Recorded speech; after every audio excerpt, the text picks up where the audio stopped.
മാവേലി ഇത്തവണ നേരത്തെ എത്തിയിട്ടുണ്ട്. മറ്റെവിടെയുമല്ല, ഇങ്ങ് തിരുവനന്തപുരത്ത് തന്നെ. കാലത്തിനൊത്ത് മാവേലി അപ്ഡേറ്റ് ആയിട്ടുണ്ട്. തൻ്റെ പ്രജകളെ സന്തോഷിപ്പിക്കുന്നതിലേക്ക് വേണ്ടി അത്യാവശ്യം നൃത്തം ചെയ്യുന്ന മാവേലിയെ നമുക്ക് കാണാം.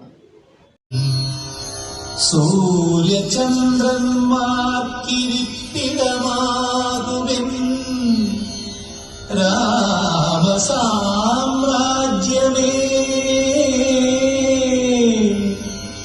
ദേവകളെ മാമുനിമാരെ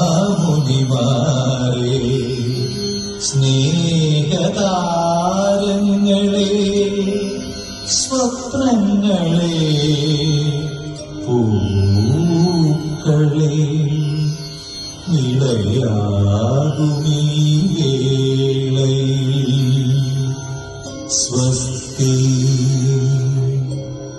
സ്വസ്തി.